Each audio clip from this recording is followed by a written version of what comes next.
Assalamualaikum warahmatullahi wabarakatuh. Salam Om Swastiastu, Namo Buddhaya, salam kebajikan. Kami dari kelompok 1 akan mempresentasikan materi UAS Komunikasi Lintas Budaya, tema konflik antar budaya dengan judul konflik antar budaya suku Dayak dan suku Madura pada tragedi Sampit tahun 2001.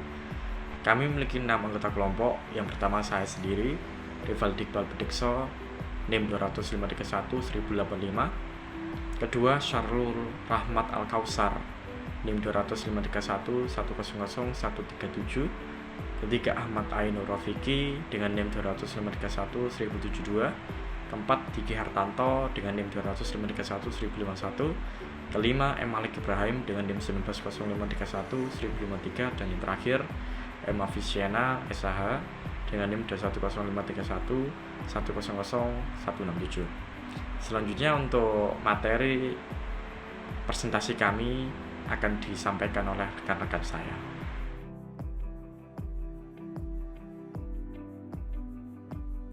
Perkenalkan, nama saya Diki Hartanto. Saya akan menyampaikan materi yaitu tentang apa itu konflik antar budaya.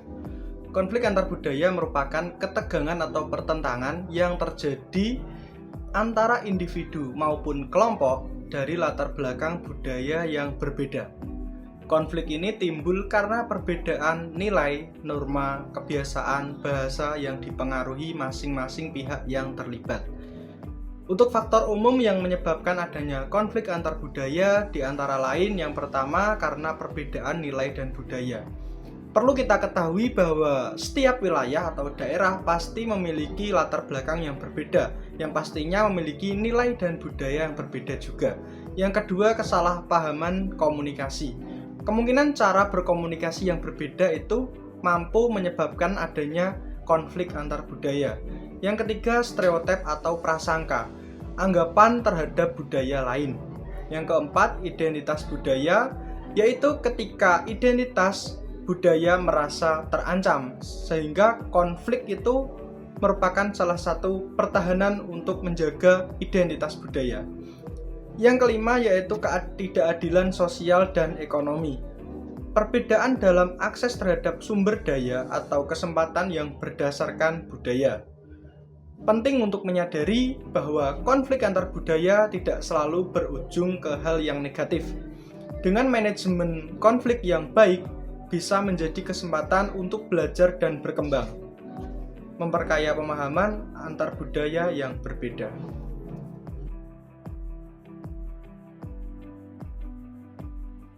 Penyebab konflik antar budaya Dayak dan Madura. Yang pertama yaitu ketidaksesuaian dalam proses sosial menyebabkan konflik.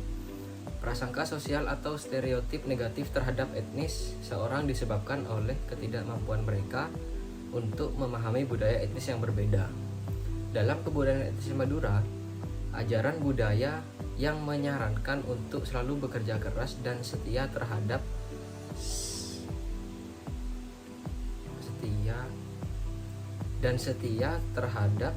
sesama warga etnisnya dengan sikap yang atau dengan sikap yang melindungi serta gigih dalam usaha atau memiliki semangat kewirausahaan. Dayak mengajarkan rendah hati, kerjasama, tidak bersifat materialistis, dan sebagai nilai rendah hati.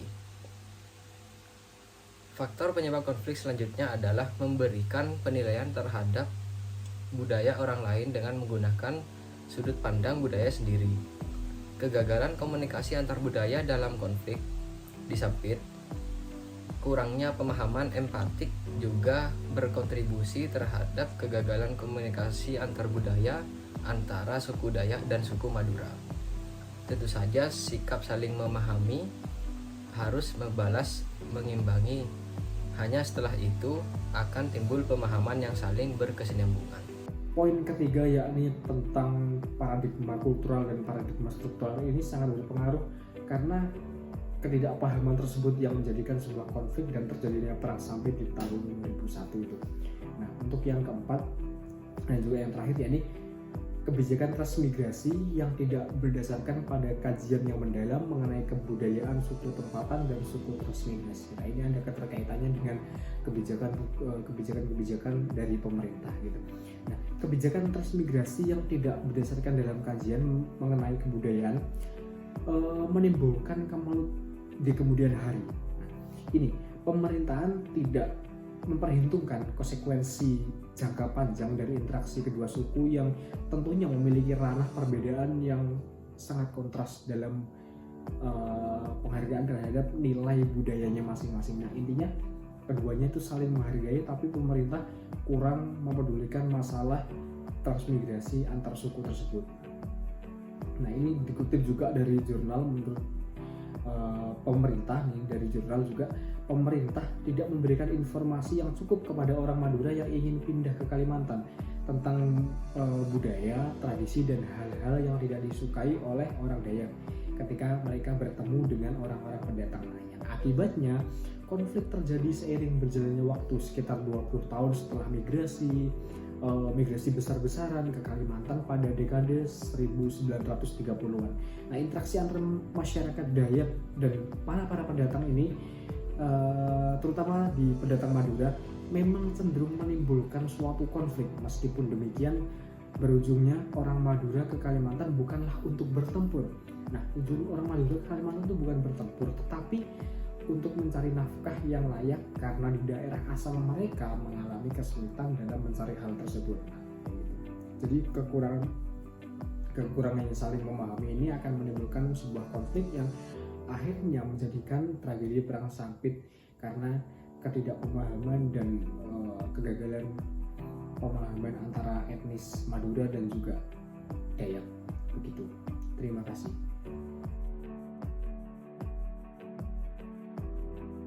Dampak konflik antar budaya Madura dan Dayak.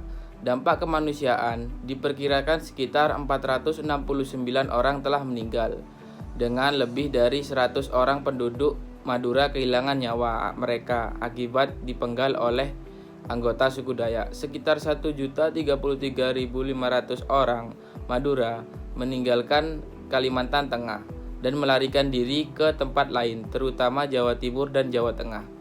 Pengungsi ini mengalami kesulitan dalam mendapatkan tempat tinggal, pekerjaan, pendidikan, dan kesehatan. Suku Dayak juga mengalami dampak sosial seperti stigma negatif, diskriminasi, dan isolasi dari masyarakat lain. Dampak sosial, konflik sampit memperburuk hubungan antara suku Dayak dan Madura yang sebelumnya sudah tidak harmonis. Konflik ini juga menimbulkan rasa saling curiga, benci, dan takut antara kelompok etnis lainnya di Kalimantan Tengah. Konflik ini juga mengganggu aktivitas pendidikan, kesehatan, dan keagamaan di daerah tersebut.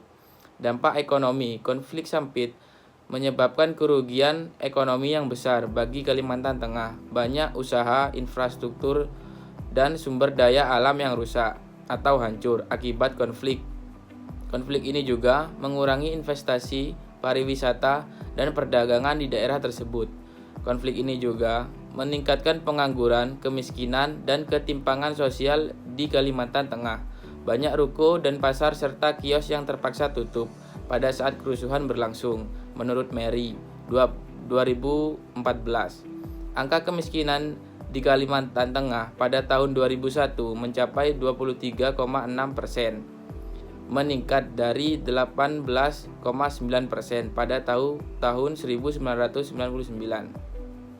Banyak kejadian pencurian terjadi, terutama terhadap harta benda atau properti yang dimiliki orang-orang Madura yang ditinggalkan oleh pemiliknya. Bahkan begitu banyak penduduk yang kehilangan tempat tinggal dan pekerjaan.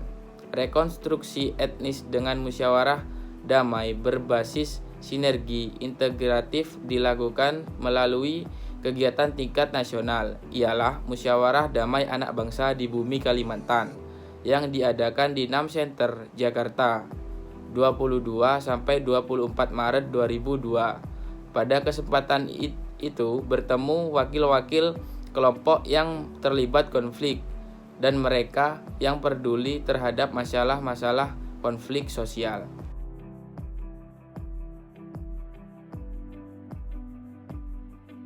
Selanjutnya adalah penyelesaian konflik sampai tahun 2001, yakni yang pertama, kesamaan tujuan yang dicapai melalui model sinergi integratif yang dilakukan oleh perwakilan masyarakat dan pemerintah, yakni yang pertama, menciptakan suasana aman dan damai, menegakkan prinsip-prinsip persatuan dan kesatuan sebagai perwujudan Sumpah Pemuda, serta mensukseskan program reformasi yang demokratis, anti-anarkis, dan menghargai kebinekaan dalam keikaan dalam wadah negara kesatuan Republik Indonesia. Yang dua, pemulangan pengungsi ke pemukiman semula di tempat sebelum mereka mengungsi dan upaya kerukunan dan rekonsiliasi. Yang ketiga, jaminan keamanan umum oleh negara dengan dukungan aparatur keamanan dan aparatur penegak hukum serta tokoh-tokoh masyarakat. Yang keempat, yakni penghormatan pada hak asasi manusia atau HAM. Yang kedua yaitu sosialisasi dan operasionalisasi dari melalui model sinergi integratif dalam konflik sampai tahun 2001. Ini secara simultan dan sungguh-sungguh menjadikan tujuan musyawarah yang telah dihasilkan berjalan sebagaimana mestinya. Adapun hal yang ingin dicapai meliputi berbagai hal, di antaranya A. Penghentian konflik dan menjaga agar konflik tidak terulang lagi.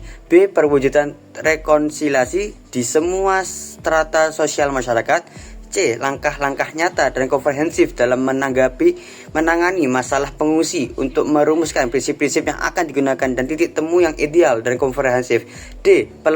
Pelembagaan suatu wadah atau forum yang terdiri dari golongan etnis, tokoh masyarakat, tokoh agama untuk meredam dan menyelesaikan konflik antar etnis, antar agama dalam kegiatan keagamaan seperti masjid, gereja, pura, kelenteng, vira, dan lain-lain.